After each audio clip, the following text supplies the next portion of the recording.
الملخص بتاعنا النهاردة بيبدأ مع بطلتنا اللي اسمها نور، ونور دي بنت ملامحها حلوة بس هي تخينة شوية، وبنشوفها وهي قاعدة في كافتيريا ومستنية العريس اللي والدتها جابته لها وطلبت منها ان هي تقابله وتتعرف عليه. وفي الوقت ده بيخش الكافتيريا شاب وسيم وطويل، وفي وقتها طبعا بتفكر نور ان هو ده الشخص اللي والدتها طلبته وبتفرح جدا، ولكن للأسف بيطلع الشاب ده واحد جاي يقعد في المكان عادي. ولما بيجي بقى الشخص الحقيقي اللي والدتها طلبته بيطلع راجل عنده حوالي 40 سنة، والراجل ده بدل ما يكون مهذب وعارف سنه، لا ده كمان بيتنمر عليها وبيتريق عليها بكل وقاحة، وبيقول لها في وشها انه قبل ما يجي يقابلها كان فاكر ان هي بنت صغيرة ورشيقة، مش بنت تخينة وزنها زايد يوصل ل 90 كيلو. بس هي بتبص له بصدمة وبتقول له ان هي وزنها 72 كيلو بس، ولكن هي قصيرة شوية وعشان كده بتبان انها تخينة. ولكن الراجل المستفز ده مش بيسكت وبيقول لها انه بعد الجواز هتبقى اتخن من كده بكتير، وان هو مش جاي يربي عجول في بيته. وطبعا هي بتتعصب جدا من التشبيه المهين اللي هو بيقوله ده، وبتمسك كوبايه الشاي وبترميها كلها عليه وبتقول له ان هو شخص عديم الذوق. وفي الوقت ده بتقف بكل ثقه وبتقول له ان هي تقدر تعيش وتكمل حياتها من غير اي راجل تماما، لان هي مش فقيره، وبتبدا انها تعدله الحاجات اللي هي بتمتلكها زي البيوت او العربيات. والراجل من كتر الصدمه والكسفه مش بيقدر طبعا انه ينطق وبيمشي. ولكن في الوقت ده الشاب اللي دخل قبل الراجل ده واللي بيكون اسمه رمزي بيكون قاعد قريب منهم وبيتكلم مع جدته في التليفون، وبيقول لها ان هو مش عايز ان هو يتجوز وخلاص، وعايز ان هو يحب. ولكن جدته بتقول له ان ده مش وقت حب خالص، وان هو كبر ولازم يتجوز. وعشان كده نور لما بتسمع حاجة زي دي بتلاقيها فرصة وبتقرر انها تاخد التليفون منه، وبتتكلم هي مع جدته وبتطلب منها ان هي تخليه على راحته، وبتقفل التليفون. وساعتها بيقول لها الشاب رمزي ده انه سمع كل اللي حصل معاها من شوية، وان هما ممكن يعملوا مع بعض صفقة جميلة جدا، وهي زواج سوري، يعني متجوزين قدام الناس بس مش اكتر، وكل واحد فيهم يعيش حياته، وان هو مش هياخد منها اي فلوس مقابل ده، ولكن هيريحوا دماغهم. وهي بتوافق بسرعة وبتقوم تجري معاه عشان تلحق السجل المدني قبل ما يقفل، وفعلا هو كمان بيقوم وراها. بس قبل ما يمشي بيجي المساعد بتاعه بيجري وراه وبيسأله انت بتعمل كده ليه؟ فبيقول رمزي ان هو عايز يعمل تجربة جديدة في حياته، وبنعرف في اللحظة دي ان رمزي مش فقير، وان هو اصلا رجل اعمال غني جدا زيها بالظبط. وبعدها بيروحوا يظبطوا اوراق جوازهم، ولما امها بترن عليها وبتلومها لانها زعلت الشخص اللي كان جاي لها، وبتقول ان هو كان شخص هيخليها تعيش في مستوى اكبر بكتير. بس نور بترد عليها وبتقول انها مبسوطه جدا بالمستوى اللي هي فيه حاليا، وان هي تتجوز شخص افضل منه بمراحل، وبتوعد امها ان هي مش هتزعلها تاني، وبتقفل المكالمه. وبعدها بتدي رمزي فيزا كارت بتاعتها وبتقول له ان الفيزا دي فيها مبلغ مالي كبير، وكمان هتديه شقه في وسط المدينه عشان يعيش فيها. ولما رمزي بيسالها اذا كانت هي عايزه تصرف عليه، فبتقول نور ان الزواج ده هيكون هما الاتنين ليهم مصلحه فيه، وهي تقدر توفر له كل حاجه هو محتاجها. وبتسال كمان اذا كان محتاج عربيه، بس هو بيقول ان هو معاه عربيه اخدها من زبون كهديه لانه انقذ والدته من الموت. وساعتها نور بتقول انه واضح عليه ان وراه حاجات كتيره جدا وهتكتشفها بعدين. وبعدها بتروح نور على الشركه اللي هتبدا انها تشتغل فيها لانها عايزه تعتمد على نفسها بعيد عن فلوس اهلها. ولكن اول لما بيوصلوا هناك وهي بتطلع عشان تشوف شغلها، بينزل المساعد بتاع رمزي من نفس الشركه، وبنعرف ان دي الشركه بتاعته. ولما بيبدا يساله هيعمل ايه الفتره اللي جايه، بيقول رمزي ان هو مش قادر يحدد بالظبط الفتره اللي جايه المفروض حياته تمشي ازاي، ولكن اللي هو عارفه ان البنت دي كويسه، وان هو عايز يراقبها ويقف جنبها لو حصل اي حاجه، وان هو الفتره اللي جايه المساعد هو اللي هيتعامل باسم الشركه. وبنشوف نور في اول يوم لها وهي قاعده بتتكلم مع واحده من زمايلها الجداد، ولكن صاحبتها دي بتقول لها ان المدير بتاعهم وسيم جدا، ولكن كل البنات نفسها انها تتكلم معاه وهو دايما بيرفض. وفي الوقت ده وهي بتتكلم مع صاحبتها بتلمح رمزي وهو طالع مع المساعد بتاعه، وعشان كده بتجري وراه وبتقول انهم اكيد مش هيطلعوا في قصه وهو المدير التنفيذي بتاع الشركه اللي هي شغاله فيها. ولما بيكون هيقول لها ان فعلا اللي هي بتقوله ده حقيقي، بتقول ان هي عارفه انه جاي عشان يقدم على شغل، وان هي هتساعده، ولكن هتعرض عليه قبل ما يشتغل هنا عرض افضل، وبتديه العقد اللي هي عملته اللي بيكون مجزي جدا لاي حد. وهو طبعا بيوافق، بس بيقول ان هو هيشتغل برضه معاهم عشان عايز يشوف الرئيس التنفيذي بتاع الشركه دي. بس هي بتقول انها سمعت انه شخص بارد جدا وبيبعد عن كل الناس، وان هي عايزه تشوفه في الحفله اللي جايه عشان تقدر تعرف مين اللي بيتكبر على البشر ده، خصوصا انه اكيد هيتنمر عليها بسبب وزنها. بس هو بيقول لها ان هي جميله وانها مش لازم تفكر في موضوع الوزن ده تماما. ولكن في الوقت ده والدتها بتيجي وبتقول لها ان هي عايزه تعرف هي بتعمل ايه هنا، وطبعا نور بتقول ان هي هنا عشان بتشتغل، ده غير كمان ان هي هنا مع جوزها. واول لما امها بتعرف ان هي اتجوزت من الشخص الشخص ده بالسرعة دي بتقول لها ان اكيد ده زواج مصلحة وان هما اكيد مش بيحبوا بعض، ولكن نور بتقول ان الافلام اكلت دماغها وان الموضوع مش كده تماما وان هما الاتنين بيحبوا بعض فعلا. وعشان كده والدتها بتقول ان هما لازم يجوا النهارده يباتوا عندها عشان تتاكد ان هما الاتنين متجوزين بجد. وفعلا بيروحوا هما الاتنين البيت عند امها بالليل، وطبعا بتكون نور مكسوفه جدا انها تخش الاوضه مع رمزي، ولكن لما والدتها بتسال هي ليه مش عايزه تخش الاوضه بتقول ان هي بتريح رجلها بس مش اكتر،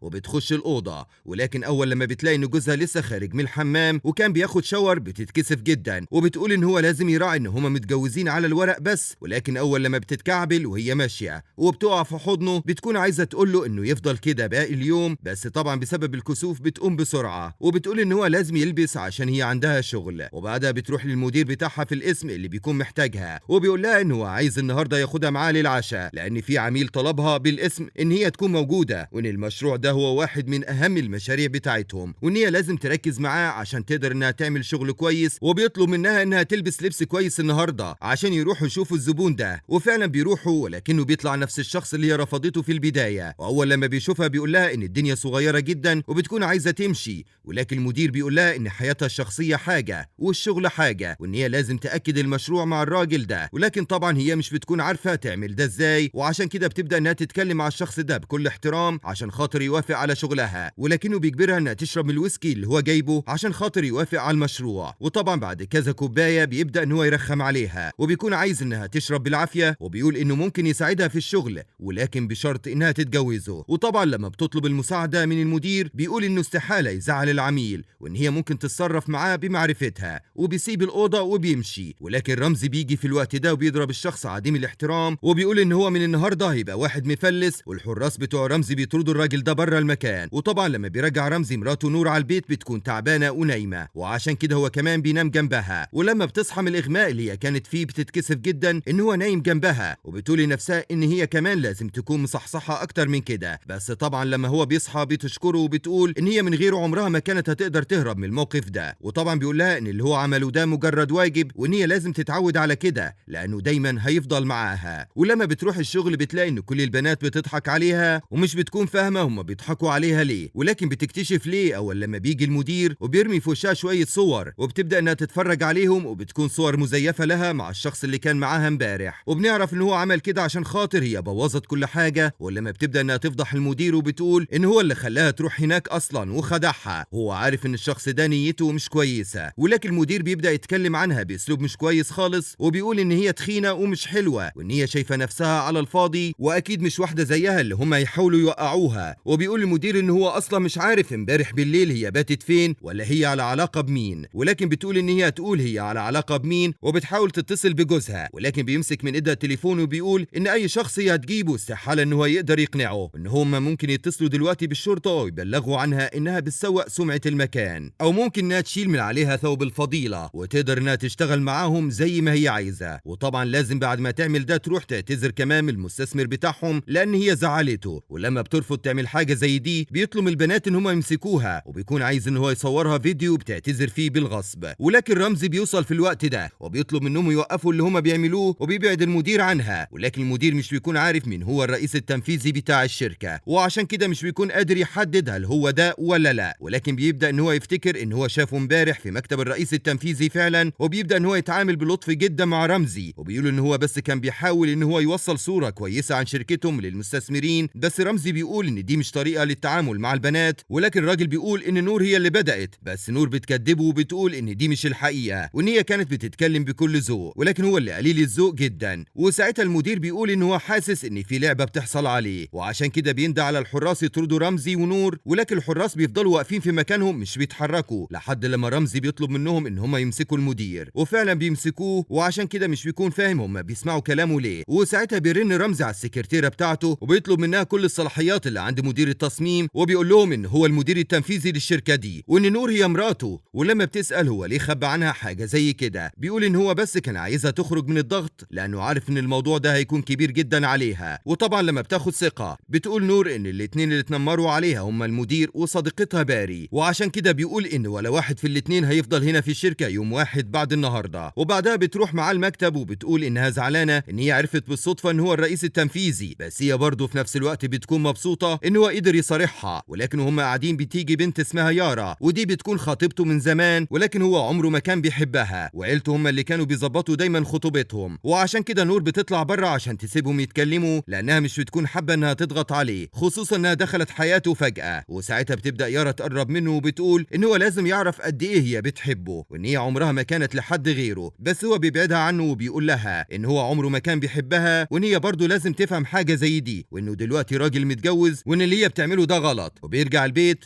ولكن بيلاقي ان نور متأثرة جدا بالافلام والمسلسلات، وبتقول ان هم دلوقتي المفروض يسيبوا بعض عشان حب حياته، وان هم ممكن يعملوا طلاق بالتراضي، يعني من غير ما واحد فيهم يضر التاني في اي حاجة، خصوصا يعني ان هو اكيد مش هيحب بنت زيها ويسيب واحدة زي يارا رشيقة وجميلة. بس هو بيقول لها ان هو مش هيلغي الاتفاقية بتاعتهم، وان هو عايز يكملها لفترة اكبر. ولما بتقول ان اكيد الطلاق هيكون مناسب له اكتر، بيقول لها ان الحاجة الوحيدة اللي مناسبة ليه دلوقتي ان هما الاتنين يكونوا سوا، خصوصا ان اصلا يارا علاقتها بيه انتهت من 5 سنين، ولكن هي دلوقتي راجعه عشان خاطر بس عايزه انها توقعه في مشاكل، وان هي لازم تبعد عن يارا دي تماما، وان هي ممكن تكون صديقته من النهارده، ويمكن الصداقه دي تتحول لحب. وبنشوف بعدها ان علاقتهم فعلا بتبدا تتطور لدرجه انه بيستناها عشان خاطر ياخدها بعد الشغل البيت. ولما بتيجي يارا على المكان، نور المره دي مش بتسكت وبتروح عند يارا وبتقول لها ان هي لازم تخلي عندها كرامه شويه، لان رمزي استحاله يسيبها واعتبرها من الماضي خلاص. وفعلا رمزي بينزل وبيقول ليارا ان هي لازم تحترم وجود نور، والا هتقع في مشكله كبيره جدا. وتاني يوم في الشغل بتكون نور معاه في المكتب، وبيقول لها ان هو واثق ان هي في المركز بتاعها ده هتحقق انجازات كتير، وكمان مش هتفضل موظفه عاديه لفتره كبيره، وانه بمجهودها هتقدر ان هي تكون في مراكز اعلى بكتير. وبعدها نور بطلتنا القويه بتروح تقابل يارا المغروره في كافيه شيك جدا، ويارا بكل برود وتكبر بتعرض عليها مبلغ كبير جدا من الفلوس في شيك، مقابل بس ان هي تبعد عن رمزي وتطلب الطلاق منه وتختفي من حياته للابد. ولكن نور بتوصلها باحتقار وبترفض رفض تام، وبتقول ليارا بكل ثقه ان هي لسه مش عارفاها كويس، ولكن في يوم من الايام اكيد هتتعرف عليها بشكل افضل بكتير وهتعرف قيمتها، وان هي اصلا معاها فلوس اكتر بكتير جدا من اللي موجودين في الفيزا بتاعتها دي او الشيك اللي في ايدها ده، وان هي اصلا مش محتاجه للفلوس اللي موجوده في الفيزا دي، ولا حتى للفلوس اللي بتاخدها من الشركه كموظفه، ولكن هي بتشتغل عشان تكتسب خبرات وتثبت نفسها في سوق العمل. وبتقول ليارا في وشها ان هي بتضيع وقتها ومجهودها لو كانت فاكره ان هي ممكن توافق بالهبل ده وتسيب جوزها عشان الفلوس. وعشان كده يارا بتحس ان الطريقه الكويسه والمساومه بالفلوس مش هتنفع مع نور خالص، وعشان كده بتعمل مكالمه تليفون لشخص مجهول وبتطلب منه كل المعلومات اللازمه عن نور، وكمان بتقول له ان لو يعرف يتقدم لها بخدمه كبيره ويجيب الشغل بتاع نور والتصاميم اللي لسه هتنزل الفتره اللي جايه دي ويسربها، يبقى عمل فيها خدمه كبيره جدا ومش هتنساها له. وفعلا الشخص ده بيقدر ان هو يسرب الاخبار والمعلومات السريه، لدرجه ان رمزي بيتعصب جدا في الشركه وبيجيب نور المكتب بتاعه وبيقول بانفعال ان هو مش بيحب الخيانه في الشغل، وان التسريب ده هيخسرهم كتير جدا. بس هي بتقول وهي بتعيط ان هي مستعده تحلف باي حاجه هو عايزها ان هي مش خاينه، وان هي عمرها ما تسرب اخبار الشغل او تخونه ابدا. ولكن للاسف بتكون في مشكله كبيره بالنسبه ليها، وهي انها من خلال تحقيقات الاي تي الاخبار والتصاميم انتشرت من الكمبيوتر الشخصي بتاعها هي. وفي الوقت ده بتيجي يارا بكل خبث وبتقول انها سمعت بالخساره الكبيره اللي حصلت في الشركه واللي تسببت فيها نور، وبتقدم لهم قدام الكل الاوراق اللي بتثبت ان نور هي اللي فعلا خرجت المعلومات دي من الشركه. ولكن يارا بتعرض على رمزي بكل بجاحه ان هو يحل المشكله دي بحل بسيط جدا، وهو انه يطلق نور ويطردها لان هي اصلا فاشله جدا ويتجوزها هي. وقتها تقدر انها تقدم له خطه جديده واستثمارات تخليه يكسب المشروع ده ويعوض الخسائر. ولكن هو بيبص لها بقرف وبيقول ليارا انه مش بيحب الغباء وانه مش بيتباع وبيتشري، وبيرن على المساعد بتاعه فورا وبيقول انه عايز يشوف تسجيل كاميرات المراقبه بتاعه الشركه كلها، وكمان عايز يراجع كل البيانات المطروحه في الشركه اخر فتره. وساعتها يارا بتتوتر وبتقول ان هو دلوقتي بيستخدم قلبه مش عقله، وده يخسره كتير جدا وهيضيع شركته. ولكن هو مش بيفرق معاه كلامها وبيطلب منها تمشي وتطلع بره مكتبه. وبعدها بيقول لنور بحنيه ان هو واثق فيها ومصدقها، ولكن كان لازم يعمل الحركه دي عشان خاطر يقدر يكشف الخاين الحقيقي قدام الكل. وهي طبعا بتقول وهي خايفه ان هي مش عارفه مين اللي ممكن يعمل فيها المقلب الزباله ده، ولكن بتفتكر ان يارا هي اللي كانت طلبت منها من يومين بالظبط انها تبعد عنه وهي رفضت، وعشان كده ممكن تكون هي اللي بعتت حد يتبلى عليها ويسرب المعلومات من جهازها. وطبعا دي بتكون معلومه مهمه جدا بالنسبه لرمزي، وعشان كده بيرن على المساعد بتاعه تاني وبيطلب منه انه يجيب اخر احصائيات تليفون يارا باي طريقه ممكنه ومكالمتها، لان دي الحاجه الوحيده اللي هتقدر انها تخليه يكتشف الحقيقه ويثبت براءتها. وفعلا بعد فتره صغيره جدا كل الحقائق بتجيله على التليفون بالتفصيل، ولما بيروح عشان يتكلم مع يارا بتكون لسه فاكره بغرورها ان هي الطرف الاقوى في المعادله، وبتقول ان هو اكيد جاي هنا عشان يعتذر بيعتذر لها ويبلغها ان هما يتجوزوا قريب، وبتقول بدلع ان هما الاتنين متوافقين جدا مع بعض ولايقين على بعض على عكس البنت التخينه دي. ولكن هو بيقاطعها وبيطلب منها بحده تحترم نور، وبيقول ان دي مش بنت تخينه وان هي مراته اللي بيحبها، وبيطلع التليفون بتاعها قدامها وبيوري كل الموجودين في المكان الاثباتات والتسجيلات اللي بتثبت ان يارا هي اللي عملت كده وسربت الشغل، وبيقول لها بصرامه ان هي تمادت جدا في كل افعالها وشرها، وان هو كان ممكن يسكت على التنمر شويه، ولكن ان هي تقول ان مراته خاينه وتلبسها مصيبه دي حاجه عمره ما هيسكت عنها ابدا. وعشان كده بيطلب من الامن بتاع الشركه ان هم يطردوها بره وما تخشش الشركه تاني. وبعدها الدور بيجي على باري صاحبه نور اللي بتكون اخذت فرصه تانيه المره اللي فاتت عشان تشتغل، ولكن حتى المره دي طلعت خاينه واشتركت مع يارا. وعشان كده باري بتبدا انها تعيط وبتقول لنور ان هي كانت مخدوعه وان هي اكيد قلبها طيب وسامحها عشان خاطر العيش والملح، ولكن نور بتبص لها ببرود وبتقول ان هي سامحتها مره قبل كده وطلبت من رمزي ان هو يديها فرصه تانيه عشان ما تقطعش عيشها، ولكن حتى الفرصه دي هي ضيعتها بغبائها، وعشان كده بيطردوها المره دي طرد نهائي بدون رجعه. وطبعا الكل في الشركه في الوقت ده بيبدا يعمل لنور الف حساب، لانهم بيكونوا عارفين ومتاكدين اذا عملوا معاها اي حاجه وحشه ايه اللي هيحصل فيهم. وبعدها بتطلع نور وبتقعد مع جوزها في المكتب وبتقول ان هو فعلا قوتها وسندها، وان هي بقت مبسوطه قوي ان هو بيحاول على قد ما يقدر يساعدها دايما ويقف في ظهرها، وبتقول بكل حماس ان هي هترفع راسه في الشغل وتقدر تعمل خطه جديده وتصاميم احلى يكسبوا بيها المشروع بدل الخساره الكبيره اللي تعرضوا لها. فبيقول هو فخور بيها ان هو واثق فيها وفي قدراتها. وبعد نهايه الشغل الطويل بتروح نور عشان تطمن على امها في البيت، ولكن لما بتروح بتلاقي صدمه بتستناها، بتلاقي الدنيا كلها كركبه وعفش البيت متلخبط، وكمان والدتها قاعده بتعيط ومنهاره. ولما بتسال امها بخضه ايه اللي بيحصل ومين عمل كده، بتقول امها بصوت متقطع ان هم واقعين في مشكله كبيره ومصيبه، لان هم مديونين لناس خطيره ولازم يدفعوا مبلغ 100 مليون في مده قليله جدا، وان هي عشان تنقذهم لازم تسيب رمزي فورا وتتجوز الشخص الغني اللي كانت رشحته لها في البدايه، لان هو الوحيد اللي معاه فلوس وممكن يقدر يدفع المبلغ ده كله ويفك ضيقتهم. ولكن نور بتطلب من امها ان هي تهدى وما تعيطش، وهي تحاول تتصرف وتحل المشكله دي، وبترن بشجاعه على واحد من محصلين الديون دول وبتقول له بلهجه حازمه ان هي تقدر تسد الفلوس كلها، ولكن مش عايزه منهم اي عبث او تكسير في بيت امها تاني، وان هي عايزه بس مهله 3 ايام عشان تقدر انها تجمع الفلوس دي وتدفعها. ولكن في الوقت ده بالظبط بيوصل رمزي وبيسال باستغراب عن سبب الفوضى اللي حصلت في البيت، وطبعا لما نور بتخبي عليه وبتقول بتوتر انهم عندهم قطط وهي اللي عملت الموقف ده ووقعت الحاجات دي، مش بيكون مصدق كلامها خالص وبيحس ان في حاجه غلط ومصيبه مخبيينها، وعشان كده بيسالهم تاني بجديه ولكن بيعيدوا نفس الكلام. وعشان كده بتطلب نور من والدتها انها تطلع ترتاح شويه في اوضتها لحد هي ما تخلص كلام مع رمزي، وساعتها بيقول رمزي لنور بحنيه ان هو جوزها وعايز يفهم ايه اللي بيحصل بالظبط، وعشان كده بتنهار وبتقول ان هم واقعين في مشكله كبيره وعايزين يسدوا ديون كتير، ولكن هي مش عايزه انها تتكلم في الموضوع معاه لان هي عارفه المشكله والازمه الماليه اللي مرت بيها الشركه بسبب ده، غير كمان ان هي مش عايزه انه يزعل منها او يفتكر ان هي طمعانه فيه او في فلوسه، وان الجواز ده كله كان عشان مصلحه فعلا. بس هو بيطمنها وبيقول لها بحب ان هو اكيد هيساعدها في حاجه زي دي، وان هي مراته مسؤوله منه ولازم تطلب منه اللي هي عايزاه في اي وقت. وبيروح الشركه تاني وبيعمل شويه اتصالات برجالته ومعارفه عشان يعرف مين هو اصلا اللي عايز منهم الدين ده ومين وراه، وبيعرف من المساعد بتاعه ان هو شخص نصاب اتجوز والده نور فتره زمان ولكن سرقها وكتب عليها شيكات وبعدين مشي، وان من الواضح كده ان دي خلافات قديمه وبتتصفى دلوقتي. وعشان كده رمزي بيعرف ان الموضوع كبير ومش مجرد ديون عاديه، وفي نفس الوقت ده بتكون والده نور في البيت مش عايزه تاكل ولا تشرب لانها خايفه ومرعوبه من العصابه، ولكن نور بتطمنها وبتقول لها ان هي عندها ذوق قوي يقدر يحل اي مشكله وان هم لازم يكونوا مطمنين وفي امان. ولكن في الوقت ده بيوصل رمزي، واول لما بيوصل بيكون جايب معاه اكل فخم جدا من مطعم غالي عشان خاطر يتغدوا سوا، ولكن والدتها بتفهم الموضوع بشكل غلط تماما وبتقول بعصبيه ان هم مش ناس فقيره ولا شحاتين عشان يعمل معاهم كده، وعشان كده بتتضايق وبتقوم من على الاكل. ولما بتكون نور هتروح وراها عشان تفهمها، رمزي بيمسكها وبيقول لها بهدوء ان هو متفهم موقف والدتها لان والدتها لسه متمسكه بشخصيه الناس الاغنياء، واكيد كرامتها وكبريائها مش هتسمح لها بحاجه زي دي، وان هو فعلا اللي غلطان وكان المفروض يتصرف بطريقه احسن. وبيفضل رمزي قاعد مع نور لحد لما الليل بيليل بيهدوا بعض، بس بيقول لها ان هو لازم دلوقتي يمشي عشان يسيبها مع والدتها براحتهم تتكلم معاها وتهديها، ولكن هيجي تاني يوم الصبح عشان يعرفها اللي حصل بالظبط في الموضوع ده ووصل لايه. ولكن والدتها تاني يوم الصبح ومن ورا نور بتغلط غلطه كبيره جدا وبتتكلم مع محصل الديون في التليفون وبتترجاه، وبتقول ان هي هتدفع 10 مليون من المبلغ دلوقتي ولكن محتاجه وقت اكبر عشان تدفع الباقي. وعشان كده الراجل الطماع بيقول ان هو هيحط فايده اكبر بكتير على المبلغ، ولكن موافق على المبلغ الحالي كدفعه اولى. وطبعا لما بنتها نور بتعرف حاجه زي دي بتتعصب جدا وبتقول لها بانفعال ان هي بتتصرف من دماغها وبتعك الدنيا، مع ان رمزي بيحاول انه يحل لهم المشكله من جذورها، وبتفهمها ان هي استحاله تسيب رمزي عشان خاطر اي حد، وان هي مش هتتجبر على الزواج من اي حد تاني. وساعتها امها بتقول لها بخوف ان معنى كلامها ده ورفضها وعنادها ان هي عايزه محصلين الديون دول يقتلوهم ويخلصوا عليهم، وهي مش هتسمح بده يحصل. وبعد شويه بتجيب لبنتها ورق طلاق جاهز وبتقول ان هي لازم تمضي وتبعت الورق ده لرمزي فورا عشان خاطر يقدروا ان هم يخلصوا الاجراءات بسرعه. ولكن نور بترفض بشده وبتقول ان هي استحاله تعمل حاجه زي دي وتتخلى عن جوزها. بس رمزي هو اللي بيوصل في الوقت ده وبيسمع الحوار، وما بتقول لها بقسوه ان هو مش قادر يساعد بنتها في اي حاجه وانها تضيع بسببه، وعشان كده هو لازم يطلقها ويسيب بنتها تعيش حياتها وتتجوز اللي يحميها. ولكن رمزي بيقول بكل ثقه ان هو مش هيطلقها ابدا وان هو يلاقي حل جذري للمشكله دي، وبيطلب من حماته ما تعملش اي حاجه وما تبعتش الفلوس اللي اتفقت مع الراجل عليها، لان ده معناه ان هي بتزود الديون اللي عليها اصلا وبتدخل نفسها في دوامه ملهاش نهايه. وبيقول ان هو اكتشف طرف الخيط اللي هيحل اللغز ده كله، وبيطلب الحارس بتاعه عشان يدخل طرف الخيط ده ليهم. واول لما بيدخل الحارس بنكتشف الصدمه ان طرف الخيط هي يارا، اللي اول لما بتخش بنعرف ان هي اللي اتفقت مع محصل الديون ده ان هو يعمل كده عشان تقدر انها تخوف نور وتضغط عليها وتقدر انها تبعدها عنه للابد. ولكن الخطه دي فشلت، بس يارا بتقول ببرود ان دي حقيقه وان هي فعلا اتفقت على كده عشان تبعدها. ولكن دلوقتي الموضوع خرج من ايدها وبقى موضوع اكبر بكتير من مجرد محصل ديون عايز فلوسه، وبقت عصابات كامله بتطالب بالفلوس. وعشان كده رمزي بيضرب يارا بالقلم وبيقول لها بعصبيه ان هو عمره ما شاف في حياته شخص سيء ومريض زيها، وبيطلب منها تحاول تصلح اي حاجه من المصيبه اللي هي عملتها. ولما بترن يارا على ابوها عشان يكلم محصلين الديون ويوقفهم، بيقول ابوها بخوف ان الموضوع كبر وخرج من ايده تماما، وعشان كده بيطلب منها رمزي وهو بيهددها ان هي تحاول تكون كويسه لو لمره واحده بس في حياتها، وبتقول لهم عن اسم محصل الديون الحقيقي ومكانه عشان يقدروا ان هم يوصلوا له ويتفاهموا معاه، والا عمره ما هيسامحها ابدا وممكن يسلمها للشرطه بتهمه التهديد. بس هي بتعاند وبتقول ان هي مش هتديه حاجه وان هو مش هيقدر يسلمها للشرطه لان هو بيحبها ومش هيقدر يستغنى عنها. بس هو بيثبت لها بالدليل القاطع انه مش بيحب غير نور، وبيطلب من الحارس بتاعه فورا ان هو يسلمها للشرطه. وبيقول لوالده نور ان هو لو قدر يوصل للمحصل وقتها المشكله هتتحل تماما، ولكن لو الموضوع فضل مخفي ومش عارفين يوصلوا له هيدفع هو المبلغ كله ومش عايز منها انها تشيل هم اطلاقا. ولكن في الوقت ده بتوصله مكالمه تليفون وبيعرف فيها ان رجالته قدروا ان هم يوصلوا لمحصلين الضرايب والعصابه من غير معلومات من يارا، وكمان قبضوا عليهم وسلموهم للشرطه، وبكده يكون الدين بتاعهم اتسدد والمشكله اتحلت بشكل كامل. ولكن بعد اللي بيحصل ده كله باسبوع بنشوف نور بطلتنا وهي قاعده في الصاله في بيتها مبسوطه وبتحضر العشاء، ولكن فجاه الباب يتفتح وبتيجي يارا وهي لابسه لبس السجن وبتكون قدرت انها تهرب، وبتقول لنور وهي ماسكه سكينه وبتضحك بهستيريا ان هي هتقتلها دلوقتي عشان تخلص منها للابد، وبدل الجريمه يكونوا اتنين. ولكن قبل ما تقدر يارا انها تضرب نور بالسكينه بيوصل رمزي في اللحظه الحاسمه وبيتدخل وبيحمي نور وبيضرب يارا وبيوقع السكينه، وبيقول ليارا ان هي مريضه نفسيا ومحتاجه علاج، والامن بتاع العماره بيوصل بسرعه عشان يقبض عليها ويسلمها للشرطه تاني. وبنشوف النهايه السعيده ان رمزي بيعترف بحبه الكبير لنور قدام الكل وبيطلب منها الزواج، ولكن المره دي بشكل حقيقي مش مجرد صفقه على الورق، وبيلبسها الخاتم الالماظ وبيحضنها، وبينتهي ملخصنا على كده.